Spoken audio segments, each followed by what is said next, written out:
We're talking about depression and saying goodbye to a friend. Stay tuned.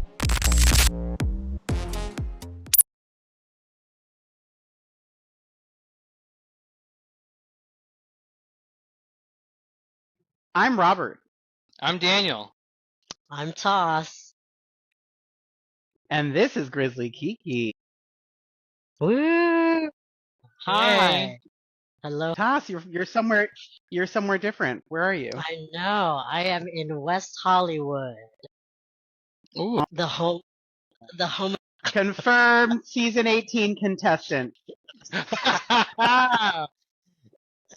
Confirmed. That's right. Bubble tea live.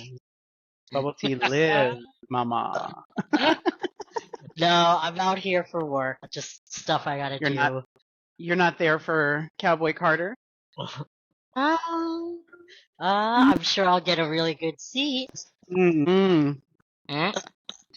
Yikes.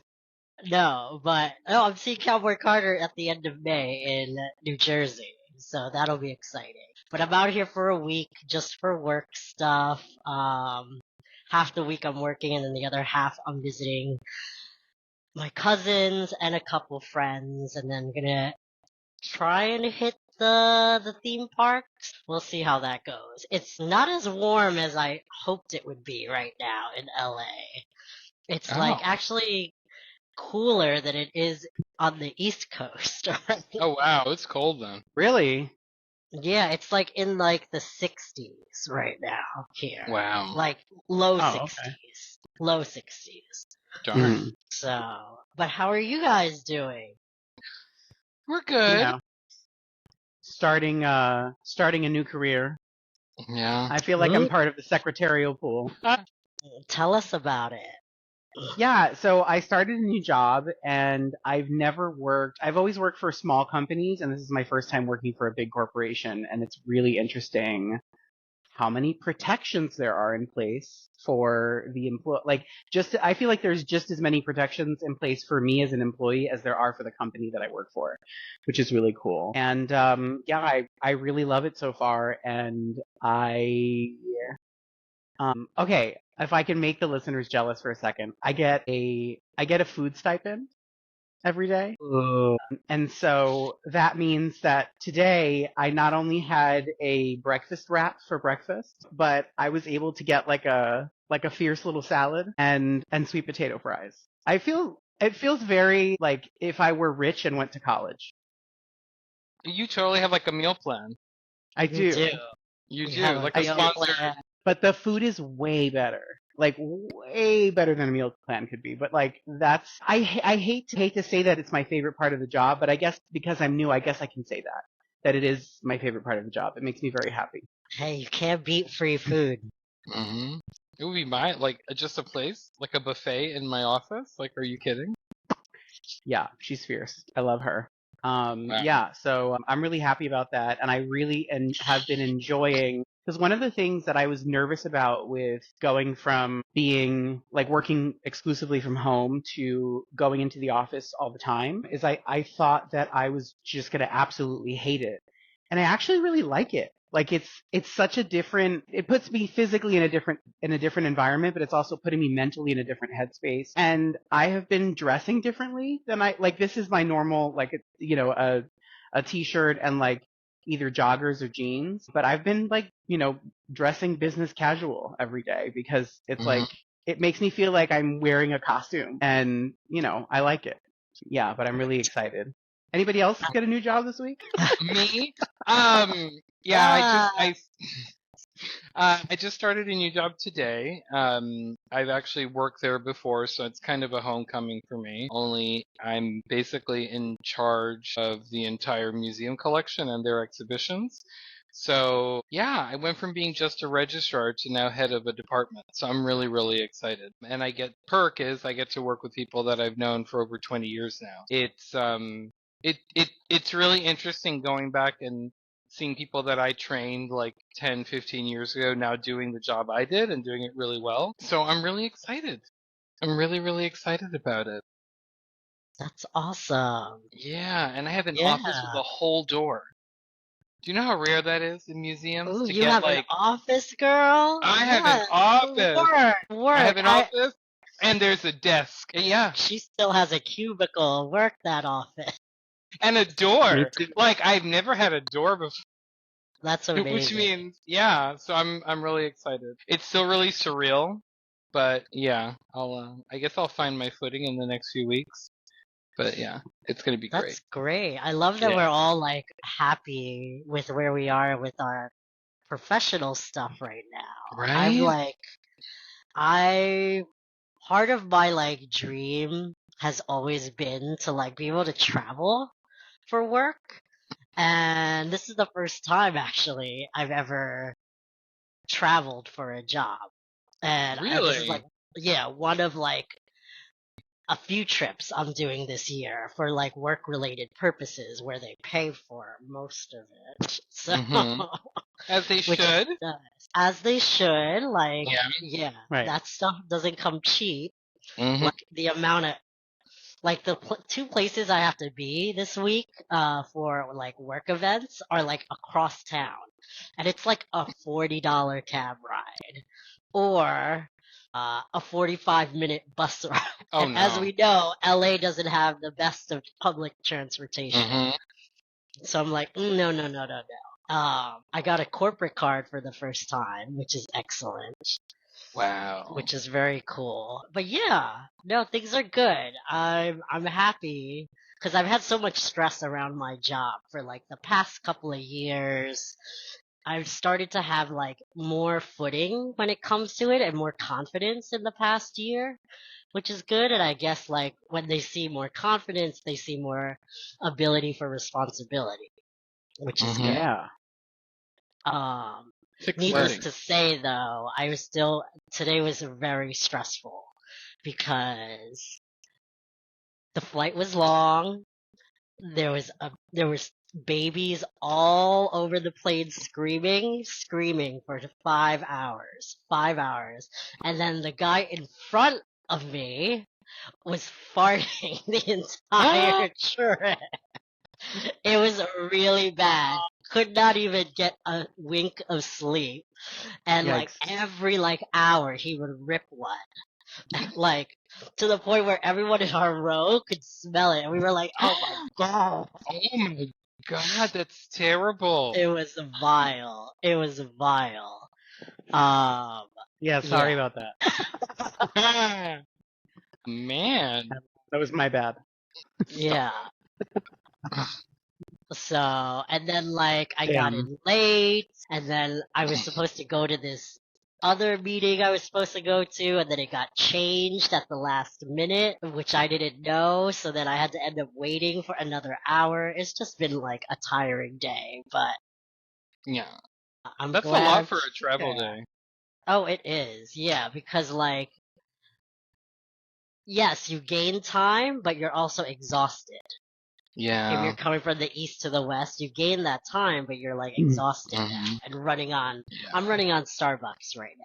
So And anytime I take a work trip, I'm just depleted that whole day. And I try and like fly really early, like depending where I'm going.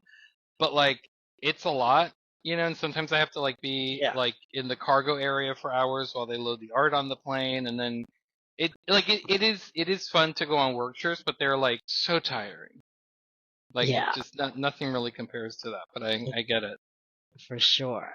Yeah. But LA is beautiful so far, despite like the chilly weather, because it's still springish. But it's really nice here. So That's Of yeah, course. good.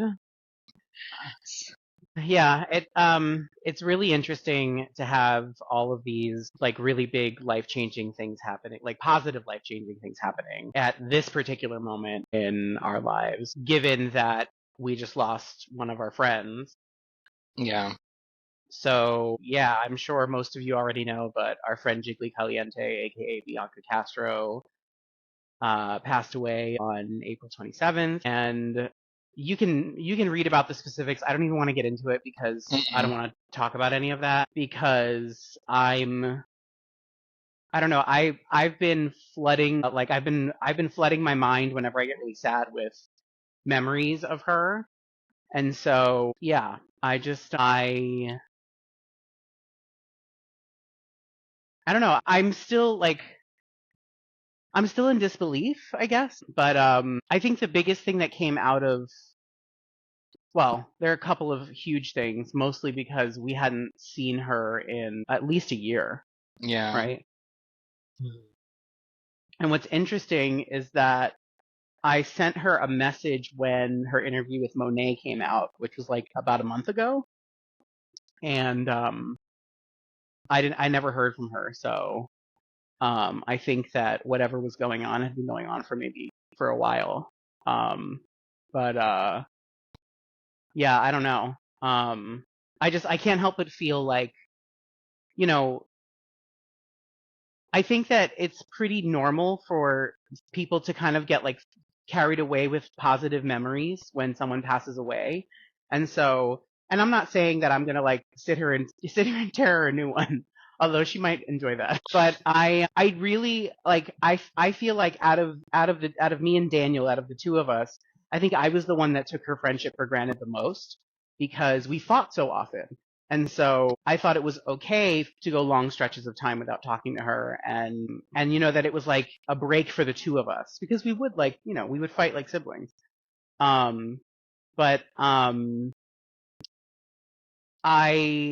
don't know, I guess I feel sad. I feel like, you know, as a friend I could have been there for her. And maybe that might have changed something. I don't know. But yeah, I'm I still can't believe that we were friends with her because of how kind of not accidental, but like not accidental, but not on purpose. This friendship Yeah. kind of happened because it was basically like we'd interviewed Jeremy Carey, aka Fifi O'Hara, once upon a time. She was the first Rue girl we ever interviewed for the podcast, and she said that Jiggly would be down to do it. And so the day that Oh my god. we were doing this thing where we were going to coffee shops to interview the girls. I don't know what we were thinking because like coffee shops grind their Oh coffee my beans. god.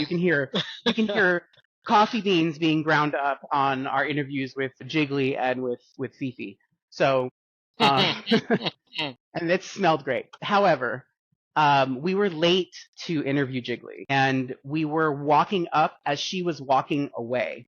And Mhm. so, like, had we been like 30 seconds later, we would have completely missed her. And this amazing friendship that was like challenging and like, you know, sometimes it was upsetting. And a lot of the times it was like, you know, it felt like I inherited a little sister and I was mad at her a lot. And like, but there were also these amazing, like, you know, really like deep. I would always say to her, like, whenever something big would happen, I'd be like, oh my God, friendship level unlocked. I would say it every single time. Like, there would be some Mhm. new thing. And so I think it's so funny that if it hadn't been for that interview, we wouldn't have, because that interview led to her wanting to do an episode about Janet Jackson with us. And when she came over to do that episode, she told us when we were done recording that she wanted to come out as trans on our podcast. And it was just like, I feel lucky that anyone would feel safe enough around me to want to talk about their truth.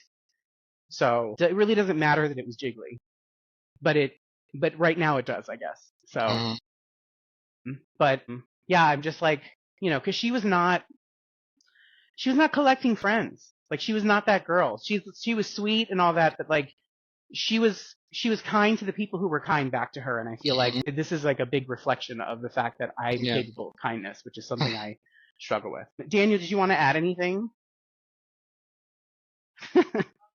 I'm still in shock. I know it happened. I know that she's gone.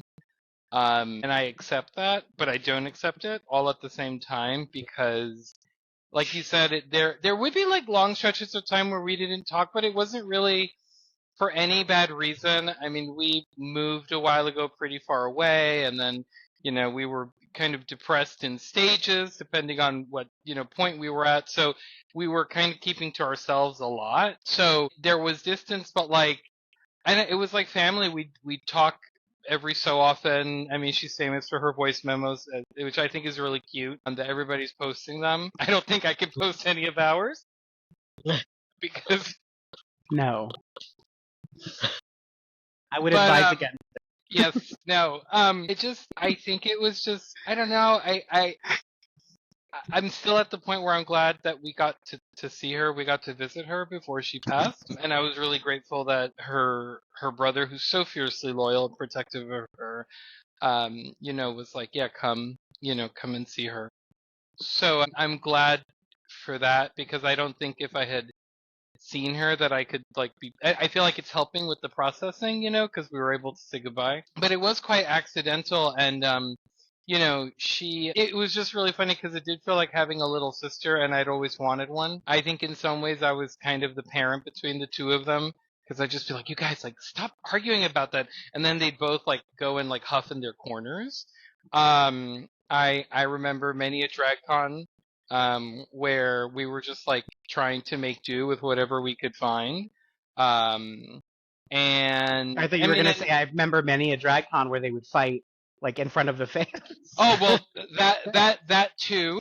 Because that was a But it was interesting because, oops. and we had moments where we'd have our disagreements, and I remember I wrote her this long letter where I was like, listen, we love you, but you have to understand we're not your fans. Like, we're just not. Like, yes, she's talented and amazing and was such an iconic drag artist, but she was our friend. So I never really thought about her being Jiggly Caliente from TV, even though that's kind of what brought us together for like part of our like interviews. But very few of the people that we've interviewed have we formed kind of relationships like that with, like because it is like that there's a purpose for what we were doing. And so for her to, I guess, see something in us that, like Robert said, made her feel safe was in hindsight really interesting and beautiful because we were just kind of going with it, and then we did a few episodes, and we just started having dinner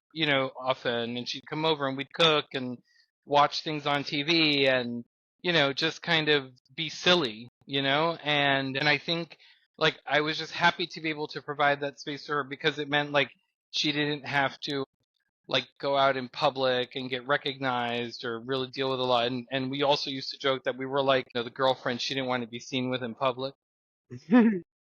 But I'm just I'm really thankful for our friendship because I feel like she taught us a lot, and I feel like she learned from us too, and it was something really nice. And I'm just really sad that she's gone. Like I don't really know what else to say because it's been the past few days have been really rough. Um, but I don't know. I think it's gonna take me a little bit. I honestly I haven't felt this like confused and upset, I think, since my mom passed 15 or 16 years ago. So it's kind of um these emotions are coming from out of nowhere because I didn't think that I could feel like this again. And so um Yeah. I don't know. Yeah, that's kind of where I'm at for now. But I Yeah. yeah. Yeah, this one hurt. I think it's important to, yeah, when we lose a loved one, it's really important that we go through that process, no matter like how long it takes. Everyone is Mhm. different. And like, there's always like that, like stages of grief thing most of the time. And for me, like, it's always, whenever I've lost a loved one, family or friend, I tend to get like very in those moods where like I need to like process it and like I need Mhm. some time and everything. And the first thing I thought of when I heard the news, because I feel like anyone who's known Jiggly, Bianca, whether it be through like certain situations or just like through the scene or like just being close friends like you guys were to her, we always have those like memories that can never be like taken away from, which Mhm. I think is like an important thing to cherish. First time I met Jiggly was at the web, like many, many years ago. Oh wow. Yeah, I I'm happy that there's been so much love shown to her because she was such an important beacon of visibility for the Drag Race franchise. Coming from Mhm. someone who like works at the parent company, like it's really important. I remember her saying on like the sixth season how important that was to her as well, to be Mhm. like to be a symbol of visibility for her API background and her Mhm. trans identity. And um, through through this like very sad situation, like the positive light for me is like that I've seen like like 99% of just nothing but like genuine love Mhm. back to her, which Yeah. is which is really important. And yeah, the first thing I thought of was you guys as well because of how close she was with you guys. And I think it's important to take that time and to be able to like talk about it at your own truth and your own pace, but also like to remember like all of both the good and the bad, because that's the whole part of grieving in general is important. And all of this is to say that for anyone out there, if there's like those things that you've always wanted to like say to those you care about and your loved ones, to do it, to not be afraid, because you'll never know how much time you have with someone. So And true. I'm in recovery and I'm on step 9 right now, which for those who don't know anything about the steps, step 9 is when you try to make amends to people in your life. And this is something that I've been working really like slowly and carefully at as well. But because I want to make sure there's thought and intent behind each one that I plan to make. But then this news over the weekend has made me think about like how much time is fleeting, and like Mhm. that there are important things that you may never have a chance to say if you don't like get to that point of peace in yours and the other person's life. So Mhm. be sure to like think about your loved ones and think about those things that if they can be mended, to reach out and talk to someone. Yeah. Yeah. Yeah. But Um, it's really hard. It's really hard. There's no like clear like, oh, this is the way you have to get through it. Everyone Mhm. is different. Yeah. yeah. Yeah. Yeah. It's I don't know. I'm stunned because based on the dynamic we had as friends, I didn't think I would be this sad, if I'm being honest. And she left a huge impression. And it's funny how it's not until people are gone that you realize how many amazing things you got to do together. You Mhm. know, like the photo shoot for her album cover where we got to bury her in sprinkles in our living room inside of a cardboard box. Like, and we got to spray adhesive sprinkles onto her nipples. I will never forget that. For the rest of my life, I will never forget that. Her And being like, "Ooh, it's cold." Like, you were like placing them ever so carefully too, which is the best part. And it was and that felt like another. that was one of the moments when I looked at her and I said, "Level unlocked." Yeah. Yeah.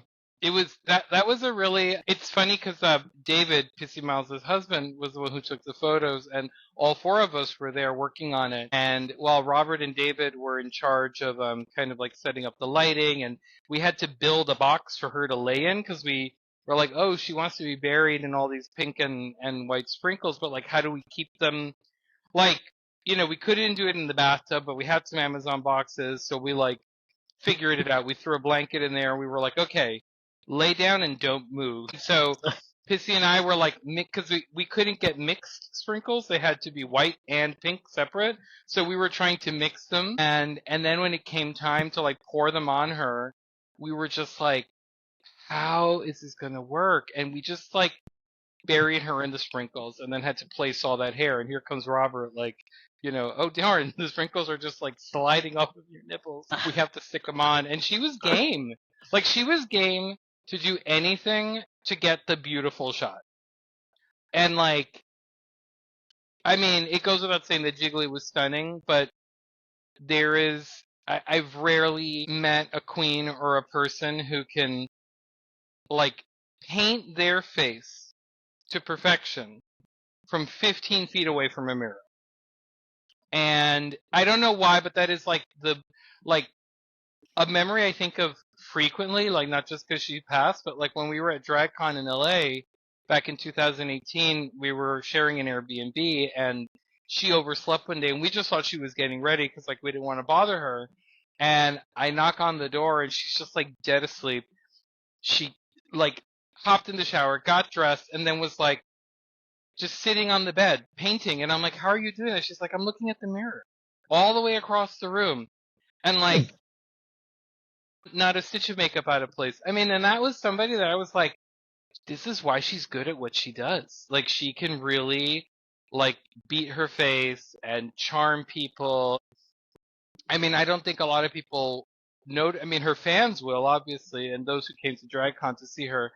But I have never seen, like, the number of people who were differently abled, who had struggles with their family, who had struggles with depression, and just kind of felt not really accepted by people. Like this was her fan base. Like something about her made these people who weren't being treated so hot by others kind of gravitate toward her. Um, and it was really nice to see how she would interact with every single person in like the warmest, kindest way and give them, whatever time they needed to accommodate themselves. Like, I remember one of her meet and greets, there was somebody talking to her for 20 minutes and she's just like, yeah, the line can wait. Like this girl's in pain. And I'm not saying that no other Drag Race girl has fans who, feel that way about them. I'm not. It was just that was my experience, and I think it really showed me how the show, the art form, how she affected people. Like that was just like we don't know anybody else like that, so I can't speak on that. But I think there was something really beautiful about seeing all these people kind of flock to her because she made them feel safe and seen. And I feel like a lot of people don't know that about her. So that was just something I think about very often, actually. Can we tell a like an unknown thing? I don't know why. I just think it would be fun. So Daniel was when Jiggly was going back on All Stars. Daniel was Daniel was going to be her makeover person. Mm-hmm. Yeah. Yep. Yeah. And your drag name was going to be, and thank goodness this didn't happen, but your drag name was going to be Ling Ling Caliente. And I was like, I said, Jiggly, I don't call me whatever you want. I don't think Ling Ling is where we want to go with this. And she's like, shut up. And I'm like, okay, like sure. And because it was kind of like toward the end of the first of 2020, and so we weren't seeing anybody. She wasn't, so we were kind of going back and forth, like going on social distancing walks and like hanging out together because we weren't around anybody else. And I remember like she came over and just like painted my face, and it was funny because she's like, you need to lay flat. And I was like, what do you mean? She's like, I can't paint you sitting up. And I was like, okay. So it's very interesting, her painting me flat like a piece of canvas. And then I said, like, how are we going to do this? And my favorite was that we had this whole bit ready so that, because I said, okay, well, I'll come shave. And she's like, no. She's like, because you need to fight with me. She's like, we're going to have a fight about you shaving your beard. Because, right? And I was thinking about that the other day, and she was so fun because she really, like, just thought about, so I'm like losing my train of thought. She had this, damn, I'm losing my words, but she just had a way of like coming up with these fun stories and strategies, and I'm like, oh my god, like you really are thinking about this because we are going to be on TV, and like, yeah, like you need to produce before they produce you. Yeah. So Ling Wow. Ling. I May wish I we'd seen call those you photos. Ling Ling? Oh. I really kind of was when she asked you to do that. I was like, oh, I really hope this works out because I'm very grateful that I had a lot of opportunities to be in like a situation like that, like in a special situation like that, like the time that she recorded for Billboard at YouTube Studios. I was the one who helped her get ready, and I went with her and was like helping her in the dressing room and stuff, and like you know consoling her when that thing happened during the Hmm? filming. If you know, you know. But it just like I had so many special moments like that with her, and so I was really hoping that the two of you would have that because I felt like my work schedule made it so that I could take off and go help her with things a little bit more freely, and so I did. And I'm so grateful for those experiences, and I think it goes without saying that we will love and remember her always. And it's really I will say it sucks that she's gone, but like it feels great to think of these memories. It feels so good, like